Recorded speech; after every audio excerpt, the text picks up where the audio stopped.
Okay, so in this video I'll show you how to do some liquid moves and how to split it so that your hands can move separately from each other, because in the beginning you're taught how to kind of keep the fingers connected and to create that liquid movement, but for a lot of people it's difficult to separate your hands.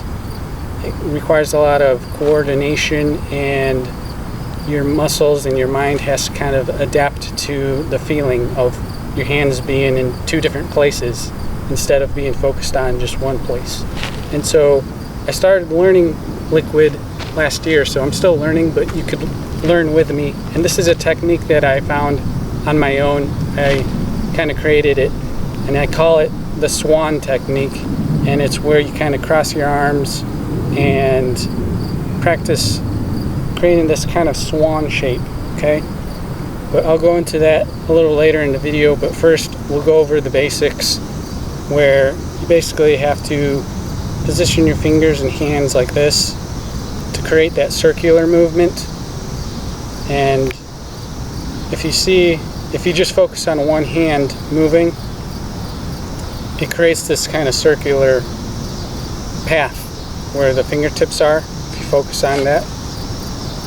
And you could go one way or you could go the other way, right? And it creates this circular motion if you're just focusing on the fingertips of one hand. And you could practice that, just creating that movement. And so one movement is kind of like you're petting something, and the other movement is kind of like you're scooping underneath something. And you just continue doing that movement over and over again so that it conditions yourself to that feeling, and your mind can kind of become comfortable with it, okay? And you just keep practicing it both ways, okay? In both hands as well. One just scooping and petting, okay? And then if you do it with both hands, notice how one's scooping and the other is petting. One's scooping and the other is petting. And so another way that you can kind of focus on this to make it easier to do is if you're imagining like a flat plane underneath, and you're kind of pushing it, kind of sliding it along, kind of pushing it. You're kind of pushing it or pulling it if you go one way, and if you go the other way, you're kind of pushing it, and you're kind of sliding this flat plane underneath, okay? So like when you're doing both hands, you're like pulling it with one hand and pushing it with the other. And depending on which way you're rotating or going around the circle, it kind of pushes it one way this way if you're going this way. And if you're going the other way, then it kind of pushes it that way. So by focusing on the flat plane, you don't have to focus on both hands at the same time, because you're kind of focused on just one thing, this plane moving around. And so you can kind of like move it with your hands, okay? And you don't really think about your hands, you're just thinking about pushing something or pulling something, okay? And that helps you kind of separate your hands. So like instead of being right here, you kind of separate them a little bit. Now the main thing I want to share with you is this concept of the Swan, which I created or discovered. And basically when you have the liquid movement, there's certain positions that your hands are in. Like if you go like this and then you stop, your hand's kind of shaped like that. And basically with splitting, you want to kind of separate your hands so that they're not locked into the same positions, okay?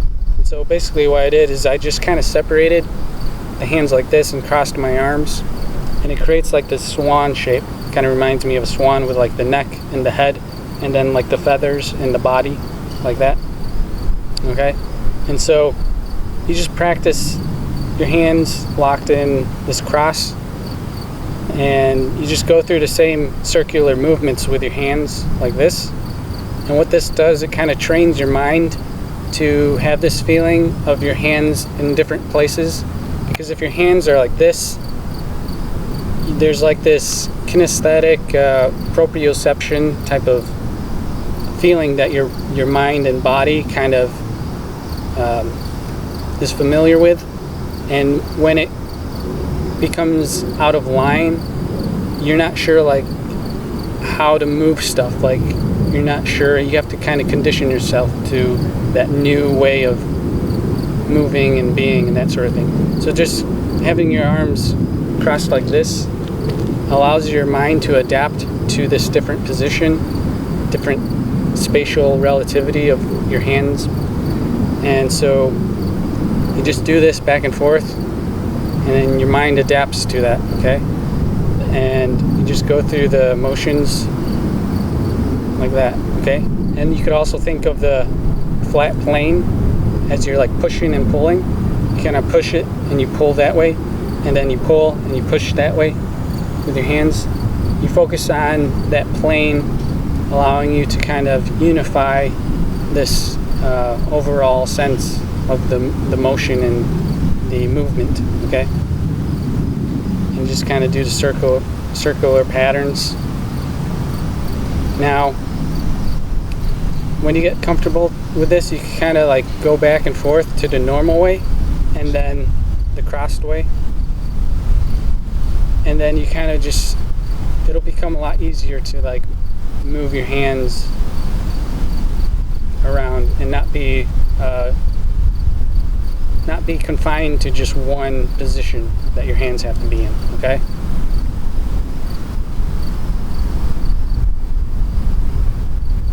Okay?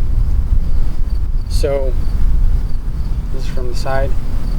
And you go front and back, and front and the other and stuff. And you can kind of like do that where the hand goes from like behind it. And that's just from like crossing your arms and like allowing your mind to become conditioned and adapt to it. So when you have your hands crossed or your arms crossed, just think about that flat plane moving and pushing it to one direction, okay? You don't really have to think too much about your hands at this point and where they're kind of, you don't have to be perfect about it. You're just conditioning your mind and your body to adapt to this feeling of your hands being in two different places, okay? And instead of kind of getting confused and having to focus on this hand or that hand and where they might be, having that flat plane, that one thing that you focus on, allows you kind of forget about where your hands are and just allow your body and mind to become comfortable with that. And so you're focusing on that flat plane, pulling it and pushing it, and then going the other way and the other way. And just doing this over and over again allows your mind and body to adapt. Okay, so to help you understand this concept of conditioning and adapting, if you think about exercise and lifting weights, if you haven't done it, you have to start with light weights and condition your muscle to grow and become stronger before you can lift larger weights. Now, the same concept applies to dance and movement and that sort of thing. If you haven't done something, if you haven't moved a specific way, it's easier to do basic moves first and then condition your mind to adapt to the feeling, and then you give it time to recover from that. When you exercise and lift weights, you can't do it continuously, otherwise you like can get injured, okay? Your body requires time to adapt and condition itself and build up so that it can do it better. And that requires time. You can't just keep doing it in one day and it'll just magically happen. Your body and mind has to adapt, has to create certain pathways with the neurons or whatever, so that next time you become better at it, okay? And so that's an important concept to understand so that you don't get frustrated that you can't do something instantly, because it's based on the physiology of your mind and body. It requires that time to develop, okay? Has to develop, has to grow, has to become structured and align things in specific ways so that you become more capable of doing something, okay? So let's look more at the Swan technique that I developed. And you have your positions, and you're basically just going through them like that, okay? You can go both directions, You're just kind of conditioning your mind and body to the position and relativity between your hands, getting comfortable with it, focusing on that flat plane as well to help guide you and help unify the motion, okay? And you're following the circular paths as well.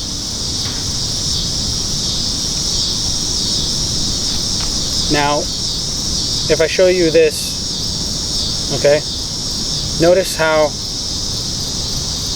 one hand's kind of delayed. It's kind of following the other hand, okay? And if you focus on one hand going in a circular motion, there's certain positions. Let's take the cardinal directions, the north, south, east, west positions. So like if you're going through a circle like that, you're at the top, then the side, bottom, the other side, like that. Okay? Now, if you cross your hands like that, they're kind of following a circle, right? One is delayed about 45 degrees from the other one. Somewhat, in this example. So let's say it's like that, okay? And then that, like that, okay?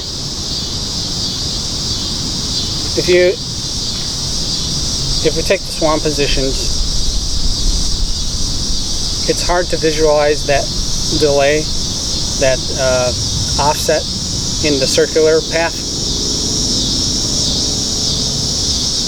But if you look at it like this, you can kind of see it. And it doesn't have to be exactly 45 degrees like that.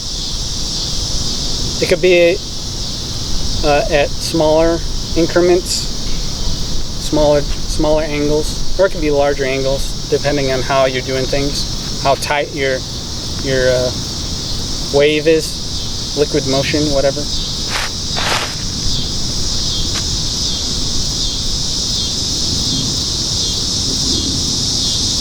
Like if you're like this, they're pretty much at the same positions, the fingertips.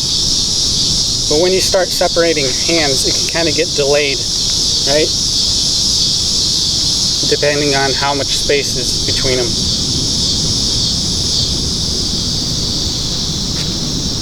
So that's just something I wanted to point out to you, because it can help. It could help develop your technique by seeing the circular path and how delayed one hand is to the other. So let's go over what we covered. Basically, you have this circular motion that the hands do. It could either scoop or it could pet. Both hands can do it, scooping or petting. And as one hand does the petting, the other hand does the scooping. And then you could cross them to create this swan shape and practice that to condition your mind. And then there's this flat plane that helps you unify your hands and kind of forget that they're separated, okay? And you can kind of use it like that. And then there's this delayed concept that happens when you incorporate more space. The hands kind of stretch more on the arc of that circular motion, okay?